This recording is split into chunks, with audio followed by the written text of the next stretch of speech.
Class 12 student की सबसे बड़ी प्रॉब्लम क्या होती है? सिलेबस का मुश्किल होना? बिल्कुल नहीं। सबसे बड़ी प्रॉब्लम होती है बैकलॉग्स का ढेर लग जाना। एक बार बैकलॉग स्टार्ट हो गई, फिर स्ट्रेस, लो मार्क्स का डर, एग्जाम प्रेशर, ये सारी चीजें एक साथ स्टूडेंट के दिमाग में एंटर कर जाती है और कहीं ना कहीं स्टूडेंट जो आगे बढ़ रहा होता है, अच्छा स्कोर कर रहा होता है, टेंशन की वजह से कहीं ना कहीं मार्क्स कमाते हैं और जो परफॉर्म करना चाहिए था उसको वो नहीं कर पाता। तो अगर आप ये सिचुएशन फेस नहीं करना चाहते तो ये वीडियो आपके लिए बहुत इंपॉर्टेंट होने वाली है, क्योंकि इस वीडियो में हम यहां पर पूरी तरीके से समझने वाले हैं कि how to avoid backlogs in class 12। तो ये वीडियो आपके लिए बहुत बहुत ज्यादा इंपॉर्टेंट होने वाली है सभी स्टूडेंट के लिए जिनकी भी बैकलॉग्स जो है बन चुकी हैं या फिर बैकलॉग्स नहीं बनने देना चाहते हो, तो उसका क्या सोल्यूशन है, सब कुछ आपको इस अंदर मिलने वाला है। तो बस इस वीडियो को लास्ट तक देखना है और अगर आप चैनल पर नए हैं तो चैनल को सब्सक्राइब जरूर करना है और इस वीडियो को ज्यादा से ज्यादा अपने तक शेयर भी कर देना है ताकि सभी बच्चों तक ये वीडियो पहुंच जाए और बिना किसी टेंशन के अपने एग्जाम में अच्छा स्कोर कर सके। ठीक है, तो स्टार्ट करते हैं how to avoid backlogs in class 12। तो सबसे पहले हम बात करते हैं फॉलो द 24 आवर रूल्स। अब मैडम ये 24 आवर रूल्स क्या होता है? कहने का मतलब है कि revise every topic with in the 24 hours of learning it.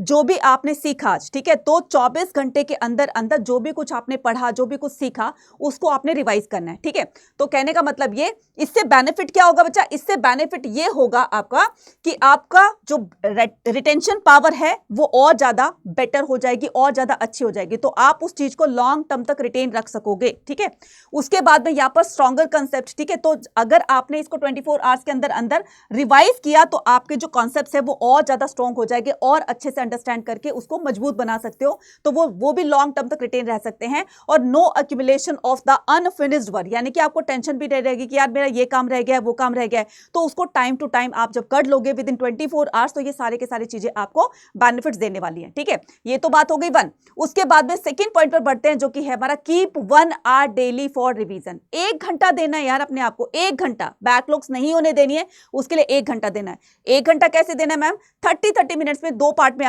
आपको डिवाइड कर देना है। कैसे डिवाइड करोगे? 30 मिनट्स में आपको रिवाइज करना है जो भी आपने आज सेम डे पढ़ा, ठीक है, उसको 30 मिनट्स देनी है। ठीक है, उसके बाद में मैं ये नहीं कह रही कि पूरा का पूरा पढ़ना है, बस उसको रिकॉल करना है कि क्या पढ़ा, 30 मिनट्स ओनली। ठीक है, टाइमर सेट करके बैठ जाना, 30 मिनट से ज्यादा मत करना। ठीक है, उसके बाद में 30 मिनट्स आपने क्या करा है? रिवाइज प्रीवियस स्टडी चैप्टर, जो भी आपने पीछे पढ़े हैं, मान लो आपने कल पढ़े या परसों पढ़े थे, ठीक है, उनको क्या करना है? फटाफट से रिकॉल करना है। भाई उसकी हेडिंग देख लोगे, सब हेडिंग देख लोगे तो भी आपको रिकॉल हो जाएगा, उससे भी रिवीजन हो जाएगी। क्लियर है ना? बढ़िया बात। चलो उसके बाद में यहां पर बात करते हैं किसकी? बात करते हैं हम आगे अपने कि रूल क्या कहता है कि never and your day without. एक चीज हमेशा याद रखना, सोने से पहले हर हाल में ये जो 2 पॉइंट मैंने बताए हैं 30-30 के, उसको हमेशा हमेशा कंप्लीट करके सोना है। इससे पहले अगर आप नहीं करोगे, कहीं ना कहीं वो काम कल पर छोड़ दोगे तो बच्चा कल वो कभी नहीं आता, इसलिए उसको सेम डे आप कर लीजिए। ठीक है, उसके बाद हम बात करते हैं किसकी? Wait, don't wait for the perfection. भाई परफेक्शन की वेट करते रहोगे तो ये आज तक ना किसी के अंदर आई है और ना आएगी। तो परफेक्शन अपने अंदर लाओगे कैसे? इस चीज का वेट नहीं करना। तो आपको सारी चीजें जो है परफेक्शन लाने के लिए सेम डे सेम चीजें जो है मतलब एक रूटीन में लानी होगी, तभी तो जाकर के परफेक्शन आएगी। वो कहते हैं ना कि practice makes a man perfect. अब यहां पर जो परफेक्शन आती है वो प्रैक्टिस के दौरान आती है। अब ये सारी चीजें क्या होती है कि don't wait for the perfection. मैंने क्यों कहा? Spend too much time trying to master 1 chapter. बहुत सारे बच्चे गलती करते हैं, एक ही चैप्टर पर लगे रहते हैं, पढ़े रहते हैं और ये समझते हैं कि यार मेरे को तो सब कुछ आ गया, और एक ही चैप्टर पर इतना टाइम लगाते हैं कि बाकी के चैप्टर्स के लिए टाइम ही नहीं बचता फिर उनके पास में। तो ये गलती आप मत करना। उसके बाद यहां पर क्या आएगा कि बेटर अप्रोच। अब आपको कौन सी अप्रोच लगानी है? Complete the chapter first. तो पहले आपने क्या करना है? चैप्टर कंप्लीट करना है पहले। ठीक है, उसके बाद improve and revise it later. Chapter आपने पढ़ लिया पूरा, मैं ये नहीं कह रही कि सारी चीजें आपको उसमें रटनी है, सारी चीजें आपको याद ही रखनी है। पढ़ लो, बस इतनी रीडिंग कर लो। रीडिंग कर ली, उसके बाद में क्या करना है? Improve and the revise it later. और फिर उसके बाद में उसको इंप्रूव करने के लिए उसको रिवाइज करना है। इतना सा काम करना है। एक ही चैप्टर पर अगर आप उसे परफेक्शन लेने के लिए उसी में लगे रहे तो बाकियों का क्या होगा?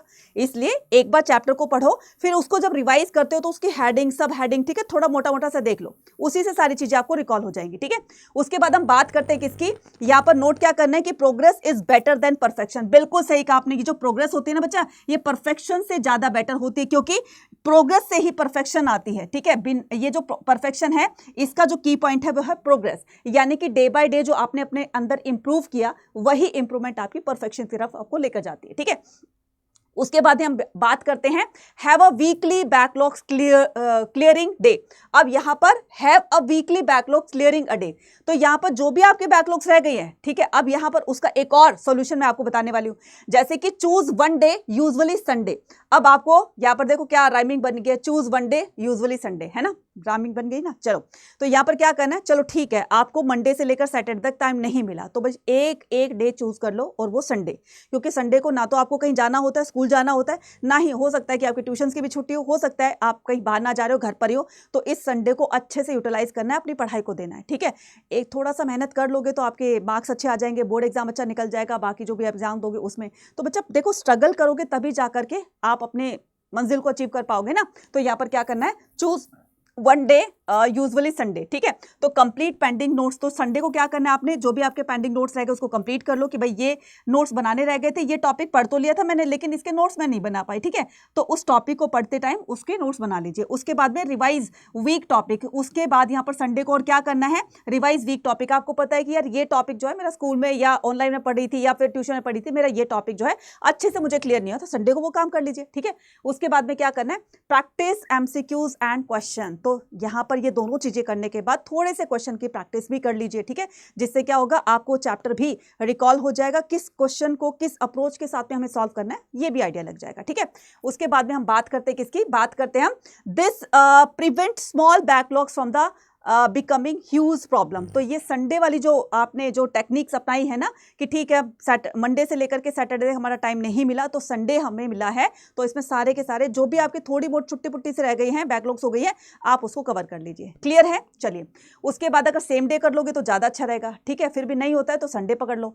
Use the 3-3-3 study formula. अब ये 3-3-3 स्टडी फॉर्मूला क्या होता है, इसमें आपने क्या करना है, एवरी डे डेली आपने क्या करना है, स्टडी 3 इंपॉर्टेंट टॉपिक्स। मैं ये नहीं कह रही हूं कि आपको सारा का सारा चैप्टर जो है वो एक ही दिन में स्टडी करना है, सिर्फ 3 टॉपिक उठाने हैं, ठीक है। तो आपने क्या करना है, स्टडी 3 इंपॉर्टेंट टॉपिक। अब ये इंपॉर्टेंट कौन से होते हैं, थोड़ा सा प्रीवियस ईयर क्वेश्चंस की तरफ देख लीजिए, या टीचर ने बताया होगा कि बच्चा ये इंपॉर्टेंट है, क्योंकि टीचर को पता होता है कि यहाँ से क्वेश्चन जो है प्रीवियस ईयर में पूछे जा चुके हैं, तो उनको पता होता है कि कौन सी चीज इंपॉर्टेंट होती है, तो उसको थोड़ा सा स्टार बना लो, मार्क कर लो। तो आपने वो 3 टॉपिक उठाने हैं, रिवाइज 3 की कॉन्सेप्ट, और जो भी चैप्टर के उस टॉपिक के अंदर 3 कॉन्सेप्ट जो है मतलब की जो कॉन्सेप्ट आए हैं तो आप उसको उठा सकते हो, ठीक है। उसके बाद में यहाँ पर सॉल्व द 3 प्रैक्टिस क्वेश्चन, और उसके 3 क्वेश्चन की प्रैक्टिस करनी है।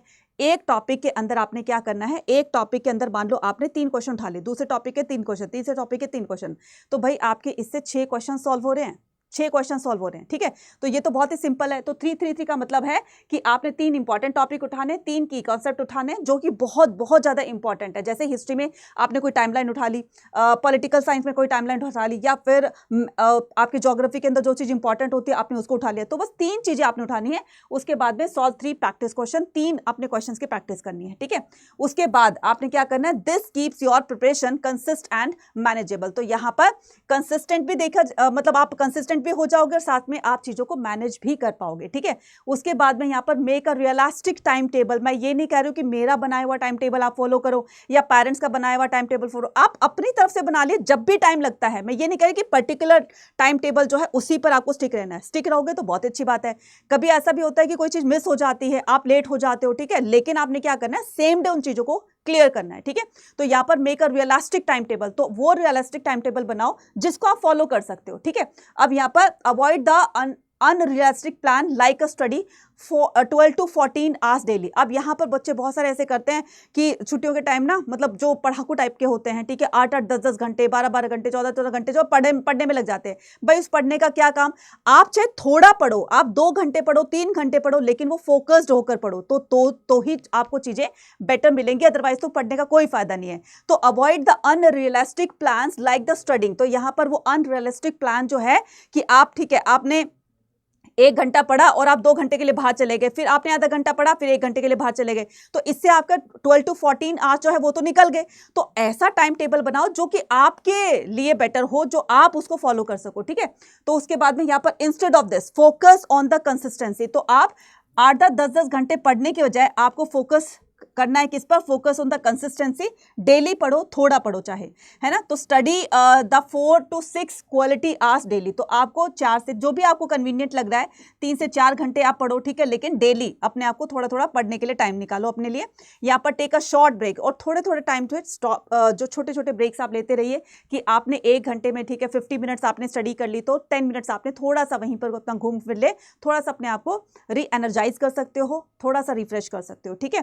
तो ये सारी चीजें थी, ठीक है। उसके बाद यहाँ पर क्या करना है, a time table you can follow every day is better than perfect time table you follow for the only 2 days, ठीक है। आप जो बनाते हो तो ठीक है, बच्चे बहुत सारे ऐसे भी करते हैं, बीइंग अ स्टूडेंट मैं भी ऐसे ही करती थी कि टाइम टेबल ठीक है आज मैंने बना लिया, स्टार्टिंग में बहुत ज्यादा मोटिवेट हो जाती हूँ कि नहीं मैं तो पढ़ूंगी चाहे कुछ भी हो जाए, ये करा, 2 दिन बाद फिर से भूल जाते हैं। लेकिन आपने ऐसा नहीं करना है ना। अगर आप एक अच्छे बच्चे बनना चाहते हो, अच्छे स्टूडेंट बनना चाहते हो, अगर आप टॉपर बनना चाहते हो, तो देखो ये चीज़ तो आपने करनी पड़ेगी ताकि आपकी बैकलॉग्स इकट्ठी ना हो और सारी चीज़ें जो है वो टीचर्स के साथ साथ चलती रहे और साथ में आपको भी टेंशन ना हो, क्योंकि टेंशन में बहुत सारी चीज़ें गड़बड़ हो जाती हैं।